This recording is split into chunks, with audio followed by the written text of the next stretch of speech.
वसल्लम ने फरमाया था कि मुझे हिंदुस्तान की सरजमी से इल्म की खुशबू आती है।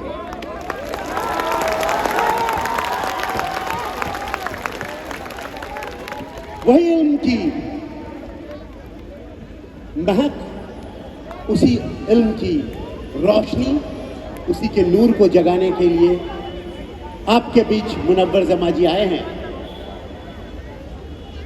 वो तमाम बिरादरान वतन के बीच और हमारे जो इस्लाम को मानने वाले बिरादरान वतन हैं,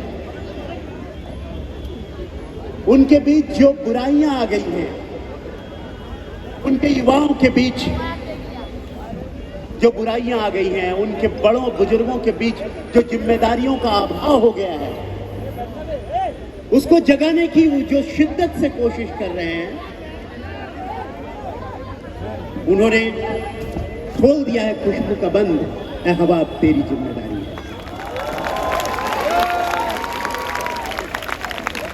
ए हवा अब तेरी जिम्मेदारी है, क्योंकि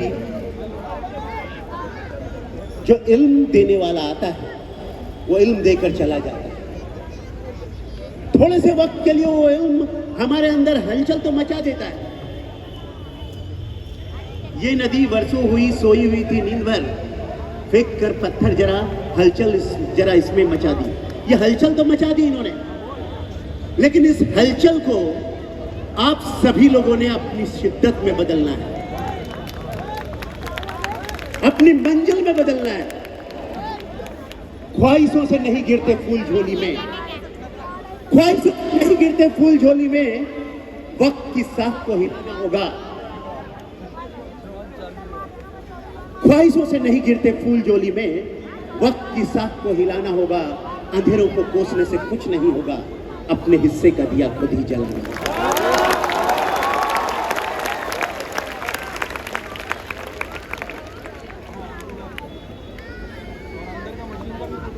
जो बातें ये बता रहे थे,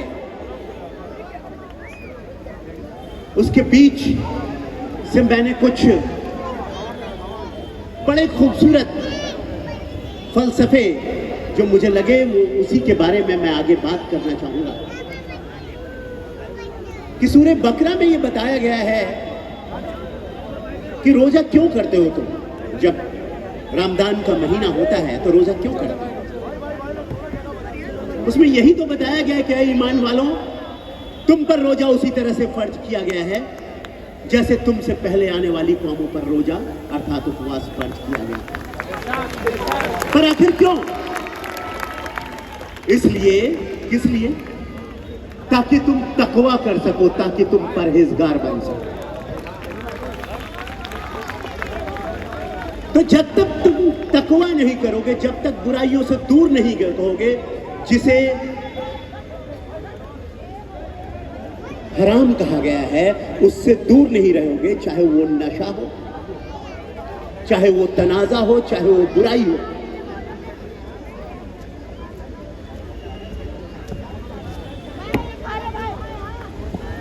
उन्होंने कहा कि तनाजा फैलाने से कुछ नहीं होगा, पुलिस हटा दिया जाए तो देश की आबादी आधी रह जाएगी।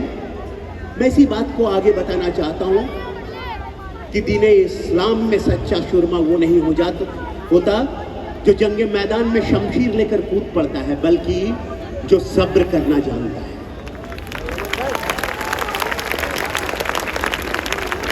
मोहम्मद पैगंबर सल्लल्लाहु अलैहि वसल्लम ने फरमाया कि अगर मुझे इल्म के लिए चीन भी जाना पड़े तो वहां भी जाऊंगा, अगर मेरे दुश्मन की भी मुझे इबादत करनी पड़े, खिदमत करनी पड़े, तो मैं उसे करूंगा, अगर सच्चा इल्म वो देगा।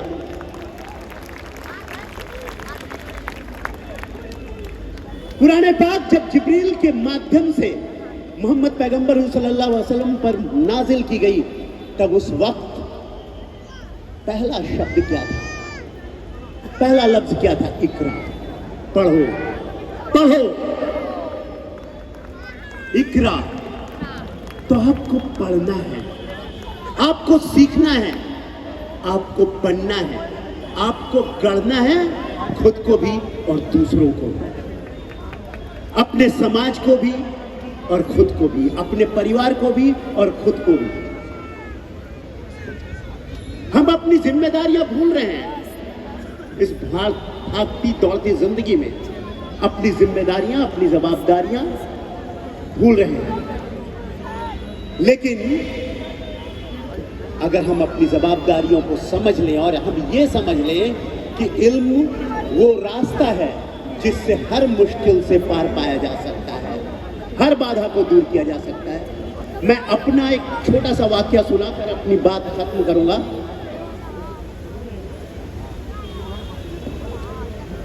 बहुत सारे लोग थोड़े से कष्टों से घबरा जाते हैं, थोड़ी सी मुश्किलों से, थोड़ी सी दुश्वारियों से घबरा जाते हैं। ये तो इब्लीस का हमेशा से काम रहा है। जब कभी इंसान ने अमन की कसम खाई है, लबे इब्लीस पे हल्की सी हंसी आई है।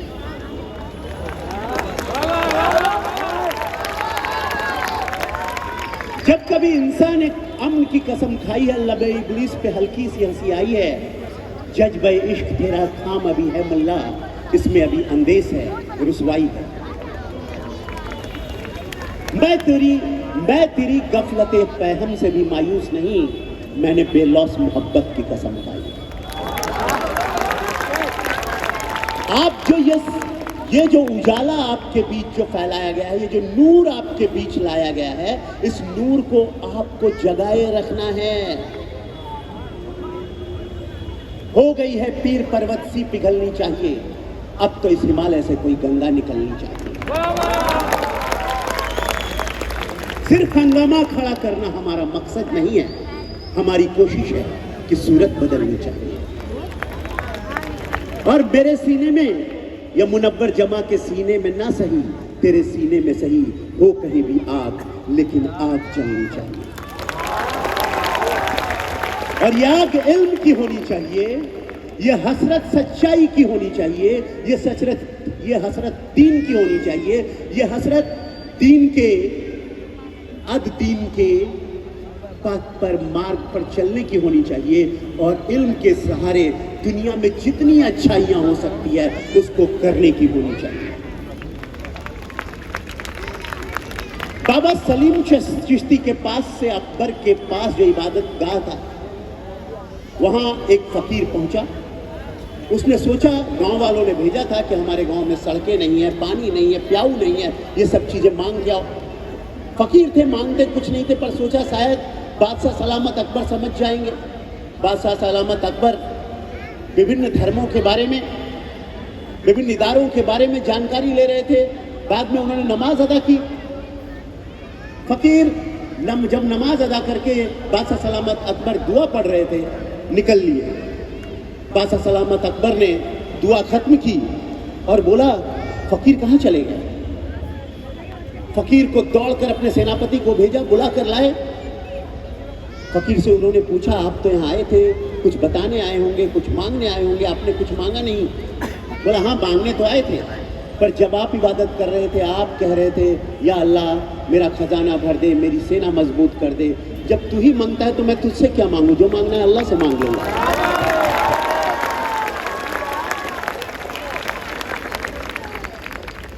तो जो मांगना है उससे मांग लेंगे, लेकिन हम अगर सही नेकी के मार्ग में चलेंगे तब, हम सही जो जिम्मेदारियां हमें दी गई हैं उसे पूरा करेंगे तब। मैं बता रहा था अपनी कहानी। मैं 12वीं में पढ़ता था। मेरे घर के बगल में बड़े ताकतवर लोग, बड़े पैसे वाले लोग रहते थे। उन लोगों ने एक सार्वजनिक जगह जो होती है, सबकी जगह, कुआं और सड़क की आखिरी जगह मोहल्ले में, उस पर कब्जा जमाना शुरू किया। मैं 12वीं की परीक्षा दे रहा था, एग्जाम में बैठा था।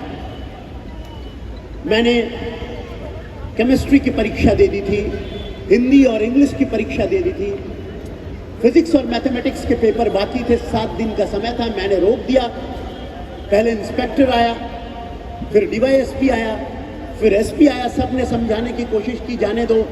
मैंने कहा नहीं, ये तो गलत हो रहा है। फिर लोग भी मेरे साथ जमा हो गए, उनका काम रुक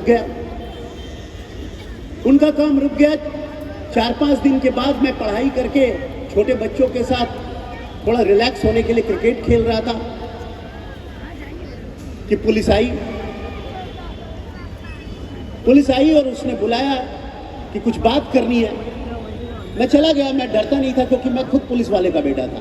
मेरे पिताजी इंस्पेक्टर थे, उस समय डिवाइस भी नहीं। मैं चला गया पुलिस वाले के पास। पुलिस वाले ने मुझे उठाया, बोला जीप पे बैठो। पहले आगे बिठाया, फिर पीछे बिठाया, फिर संगीन दिखाई, फिर जगह जगह दिखाए यहाँ से मोटरसाइकिल चोरी हुआ है, यहाँ ड्रग बिकता है। मैंने बोला इससे मतलब और मुझसे मतलब। उसने कहा टेप रिकॉर्डर चालू किया और कहा स्वीकार कर लो। उस जमाने में मोबाइल फोन नहीं था। मैं 1900 क्या कहते हैं, 1990 यहाँ कहते हैं, मतलब 79 नहीं 89 की बात है, 1979 की बात है, 89 की बात है, 1989 की बात है। मैं हजारीबाग में पढ़ता था, झारखंड में। मुझे उठाकर ले गए, रात भर टॉर्चर किया, हेलीकॉप्टर बना दिया मुझे।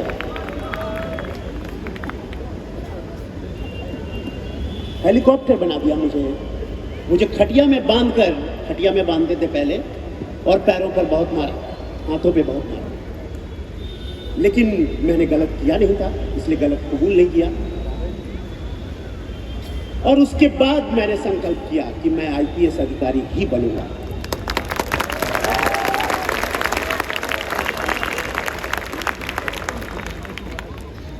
और जिस इलाके में भी काम करूंगा, किसी भी अपराधी को छोड़ूंगा नहीं, चाहे वो कितना भी ताकतवर, कितने पैसे वाला क्यों। और किसी भी मजलूम पे अत्याचार नहीं होने दूंगा, चाहे वो कितना भी कमजोर या कितना भी गरीब क्यों ना हो, अगर वो सही है। और मेरी नौकरी का, मेरी सेवा का, मेरे खिदमतों का यही इतिहास है। आप मालेगांव में पूछ लें, आप चिखली में पूछ लें, बुल्ढाना में पूछ लें, मलकापुर में पूछ लें, खामगांव में पूछ लें, अमरावती में पूछ लें, आप अचलपुर में पूछ लें, जहां भी आपको पूछना है, सांगली में पूछ लें, मेरा इतिहास यही है। दक्षिण मुंबई में पूछ लें, जहां मैं एडिशनल सीपी रहा हूं। तो कहीं भी मैंने कभी किसी दबाव के अंदर झुका नहीं, क्योंकि डरता एक से,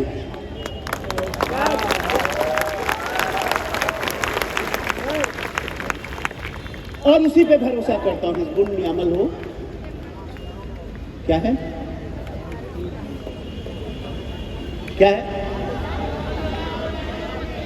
नेमल वकील, मतलब अल्लाह ताला हम सबों का बेहतरीन कारसाज है। उस पे भरोसा करो, उस पे भरोसा करो, वो आपको सबसे ज्यादा न्याय देगा। और सही करो, नेकी के रास्ते पे चलो, कभी कोई दिक्कत नहीं आएगी। तो मैं फिर से कहता हूं कि हमने खोल दिया है खुशबू का बंद। मुनव्वर जमाने आपको, आपके अंदर जगा दी है वो जोश